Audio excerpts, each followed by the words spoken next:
Welcome to the analysis of Fathers of Nations. Today, we are going to analyze Chapter 6. Chapter 6 has been entitled Comrade Melusi. The title for Chapter 6, as I've said, is Comrade Melusi. So I want to give you the plot of Chapter 6, which has been entitled Comrade Melusi. The summit for the 50 heads of state begin and the security is very tight. Comrade Melusi is found with a needle which can't be taken into the building. He is allowed to take it after he claims that he was diabetic and that needle is used for medication. There is flashback about Comrade Melusi's life. He is having lunch with his visitors at the Chenumaka restaurant in downtown.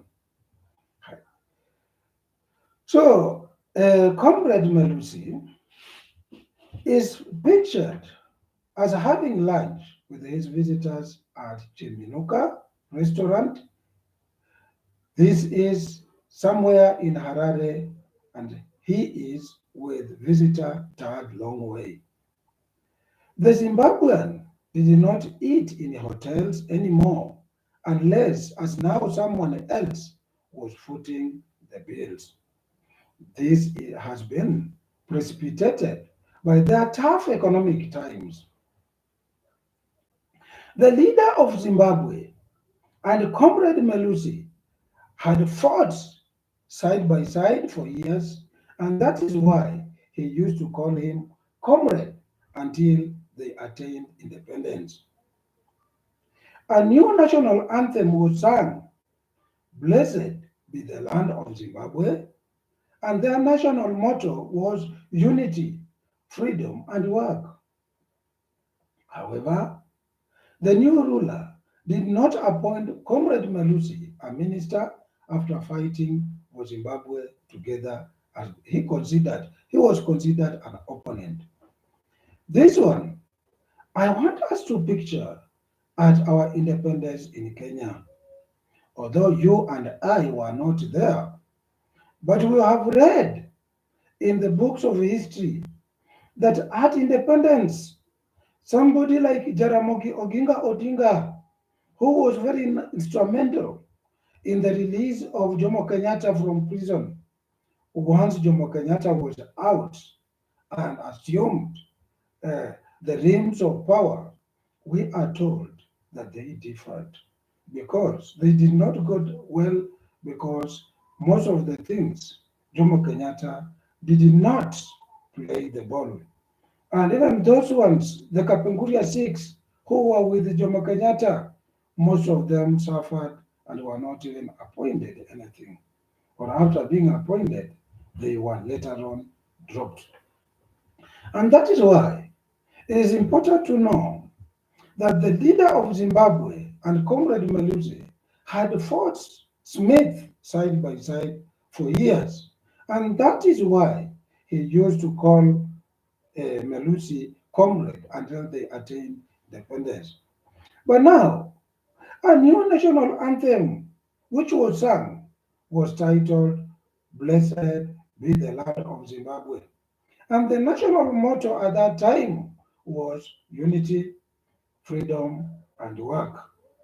However, as we are told in this book, that the new ruler did not appoint Comrade Melusi a minister after fighting for Zimbabwe together, as he considered Comrade Melusi to be his opponent. The ruler, who is a Shona, threw Melusi and Ebele out of government and sacked their leader. Anti-government riots erupted and government supporters were attacked. The government retaliated by sending the 5th Brigade. Shona word for this was called Guguru Hundi, Guguru Hundi. So he was sent, we are saying that he was attacked and he was arrested. So Comrade Melusi's wife, Ziliza, was one of those who was killed in the government's execution. The ruler could not trust anybody who wasn't from his Shona tribesmen because the man wanted to be a live president. He considered everyone else his rival. While at Muponda restaurant, where they take traditional food, Lucy reminisces about how he started an opposition group and ran the president. The ruler got 99% of the votes, while Melusi and all other candidates shared 1% of the election. Pupils or students, I want you to know that there is no election like that. If you have an election in a country where a president is elected with 99% and the rest of the candidates are getting or are sharing 1%, that one, is that likely to be a genuine election? So you can feel that to yourselves. Opposition leaders had refused to unite before the election, but did for half an hour to declare the election is sham. So you see, after after the repeal of Section A in our old constitution, that was in 1991, opposition leaders refused to unite and present one candidate against Daniel Moi, who was then our president. But after being defeated, they came together and spoke in one voice. And this one we are able to see in Fathers of Nation as it happened in Zimbabwe. So international community forces Zimbabwe to carry out a program called Structural Adjustment Program as the economy was performing very poorly. In addition, a drought had ravaged the country. It had been declared a national disaster. Friends, it is very, very important that you get the summary of this. This chapter 6, and we have said, for the purposes of our understanding, we have entitled this as Comrade Melusi. I want to remind you that when we were talking about chapter 4, we said that chapter 4 was all about Fiona Mackenzie. Chapter 5, we entitled it Dr. Afolabi. And chapter 6, we have entitled it Comrade Melusi. And this is what we are saying about chapter 6, that the summit for the 50 heads of state begin and the security is very, very tight. That Comrade Melusi is found with a needle, but he has been stopped not to enter the building with this needle. But after explaining that this needle is very important for his medication, since he is diabetic, he is now allowed to enter with the needle. We have also talked about the flashback about Comrade Melusi's life, that he is having lunch with his visitor at Chaminuka restaurant in downtown. And this downtown, or this restaurant at Chaminuka, is found in Harare. With So in this Harare town, this Comrade Melusi is seen or seated with a visitor by the name Tad Longway. We are also told that this Zimbabwean did not eat in hotels anymore. At the moment in Kenya, there are people who are not eating in hotels. There are people who are not even boarding border. There are people who are walking long distances in the name of selling. Why? Because the economy is not doing well in Kenya. And this was the case in Zimbabwe. We are told that this Zimbabwean never ate in hotels anymore unless somebody else was footing the bill. And this one was precipitated by tax. So the leader of Zimbabwe had fought Smith. When I'm talking about Smith, I'm talking about the colonialists in Zimbabwe at that time. So they had fought together who were in Kenya before independence. We also talked about Jaramogi Oginga Odinga, who was very instrumental in the release of Jomo Kenyatta. Because when the colonialists wanted to hand over power to Jaramogi Oginga Odinga in Kenya, he refused to take over the reins of power. He said, I cannot lead until Jomo Kenyatta is released. But when Jomo Kenyatta was released, we read in books of history that he was a letdown to his fellow Kapenguria 6 members. So, this leader of Zimbabwe and Comrade Melusi had fought colonialists. And this one, they had fought side by side. And this is why Melusi is being referred to as comrade before independence. But a new national anthem, immediately the new national anthem was sung, and it was titled Blessed be the land of Zimbabwe. And the national motto by the name Unity, Freedom, and Work was put on.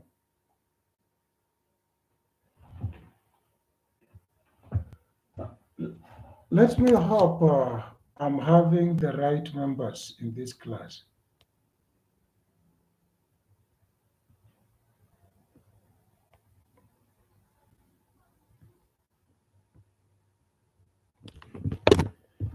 Well, I want to explain this that before you join any class or immediately you join a class, you must be very sure that you are in the right class. Here, this is a literature class. Make sure that you are in a literature class. This is not an educational class, it is a literature class, and it is dealing with the analysis of fathers of nation. So if that is not your class, kindly leave. So Comrade Melusi's wife, Zeliza, was one of those killed in the government's execution. The ruler could not trust anybody who wasn't from his Shona tribesmen. Because the man wanted to be a life president, he considered everyone else a rival. While at Mupunda restaurant, where they take traditional food, Melusi reminisces about how he started an opposition group and ran for president. The ruler got 99% of votes, while Melusi and all other candidates shared only 1% in the election. Opposition leaders refused. These opposition leaders who had refused to unite before the election, immediately after the results had been announced, they only take 1.5 hours to declare the elections as sham. The international community forces Zimbabwe to carry out a program called Structural Adjustment Program as the economy was performing poorly. In addition, a drought had ravaged the country. It had been declared a national disaster. Inflation eroded income. Melusi relocated to a slum in Harare.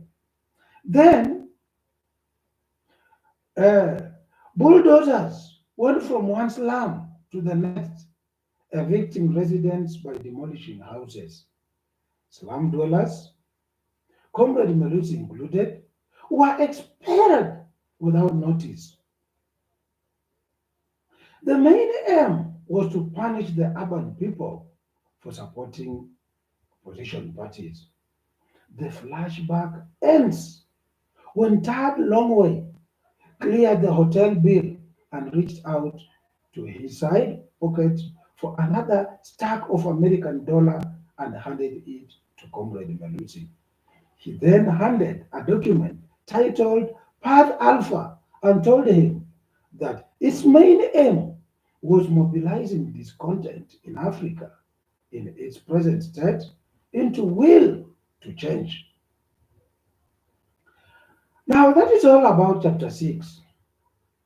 Let me talk about chapter 7. Chapter 7, we are going to give it a title, The Summit. The Summit, it is. This is our title for chapter 7.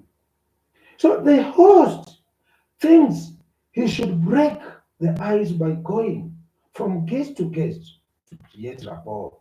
He follows the older best on the poles of influence, pure power, technology, simple alliances with one or more of the other poles, and sheer obstinacy. The first goes to the president of Nigeria. South Africa then to the president of Kenya for he knew the strategy of being strategic when it came to cooperation with other countries. So, strategic importance of association with these nations or these two countries after Nigeria is very, very important. Afterwards, he moved to greet the Zimbabwean president, then Libya's.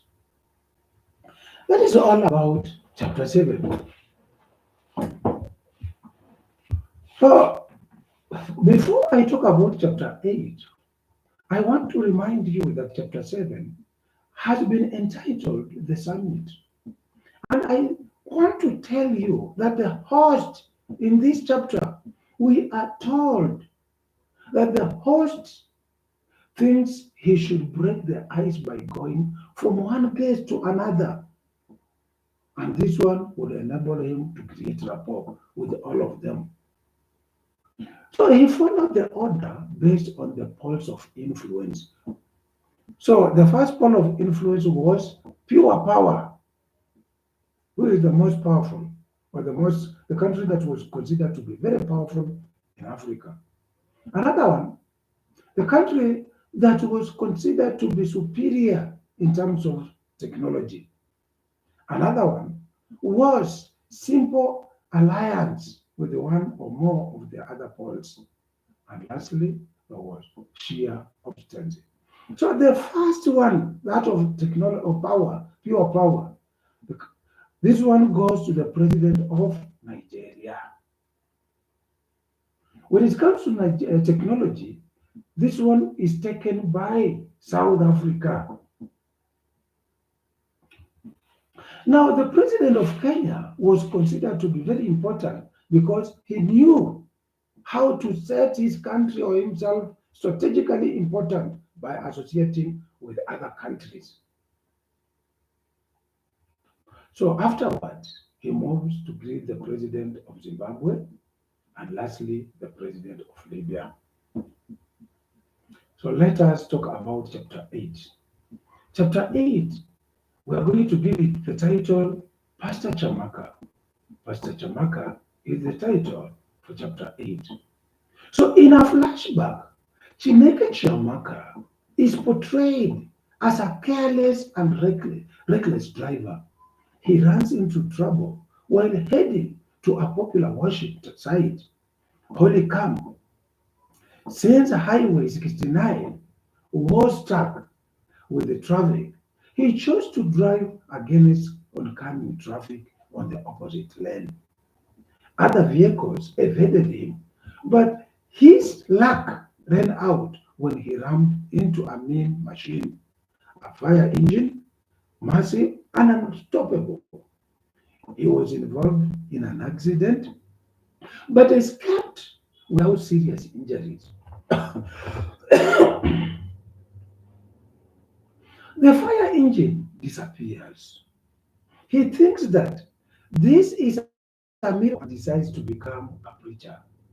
On Sunday, he gave a very powerful preaching caption: God is watching you. The sermon was excellent, witty, and persuasive. The sermon for the following Sunday was totally to deal with the issues bedeviling the nation. He condemns the president's inability to act on an ongoing problem, and instead he writes a memo.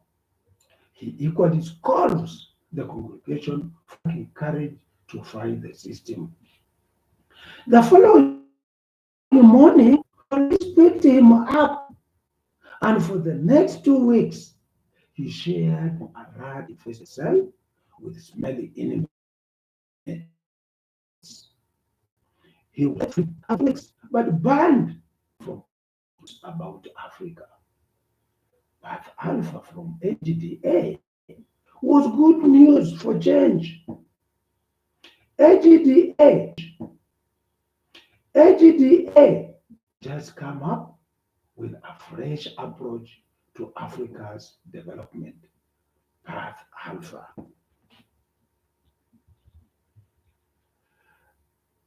Now, chapter 9 is going to be entitled Engineer Saif Tahir.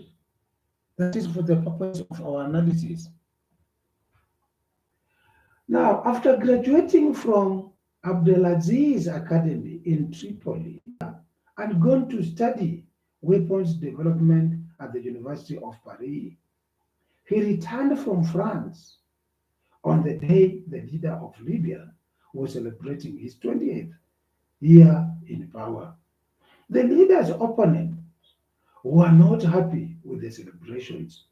He dismissed them as crackpots left alone and ignored. He believed the ruler had the right vision for Libya and was the right person to rule it. Saif then joined the Feast for Allah after the return from the overseas.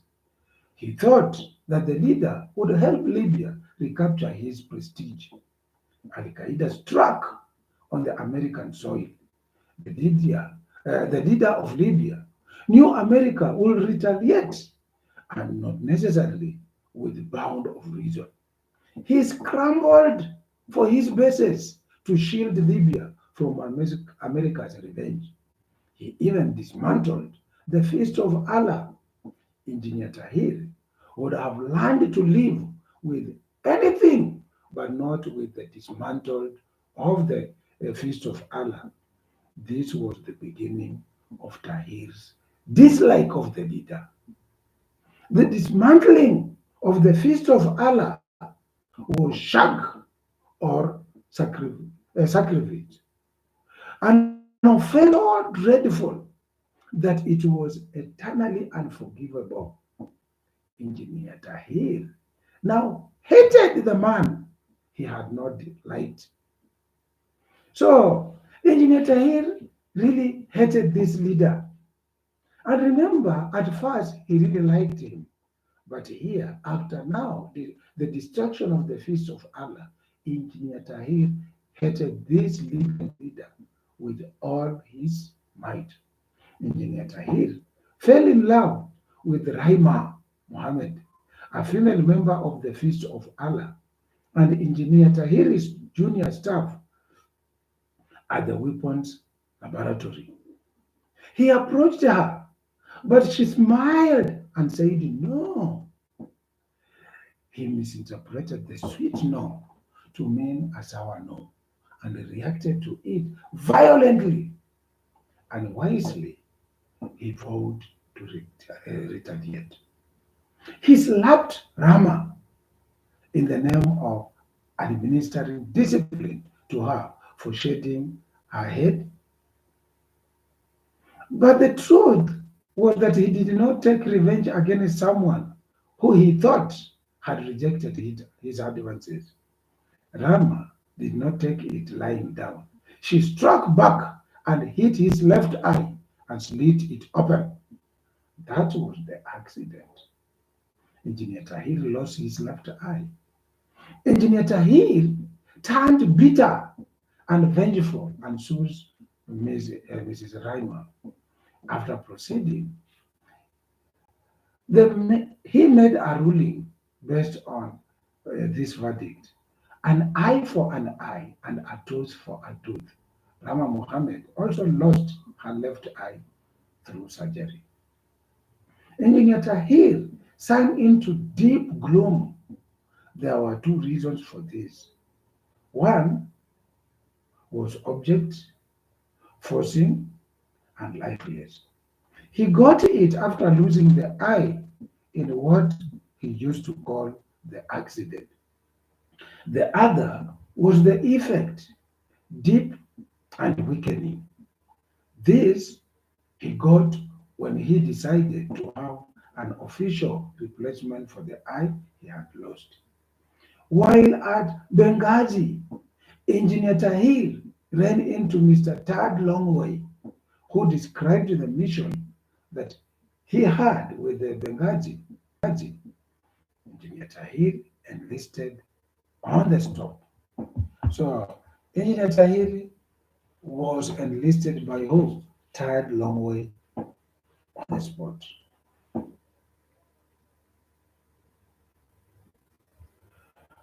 Now, allow me talk about chapter 10. In chapter 10, Fiona is introduced to the silent listener, a secret recorder. Nick suspects that there is something fishy going on at the summit. He realizes that there are four people connected to each other and have a guide. The four men include Professor Kimani, Comrade Melusi, Pastor Jamaka, and Engineer Tahir. They are at the summit, and this has been determined by the Global Positioning System, GPS. Mackenzie realizes about Tad Longway and his room. There's more information through Dr. Folabi, and later on meets Tad Longway, who offers to buy her a drink. Meanwhile, Dr. Folabi one more time. He is visited. She informs Dr. Folabi that she has tracked Mr. Longway and inquiries. He decides to inquire if Dr. Folabi knows him. After some hesitation, he agrees that he knows him.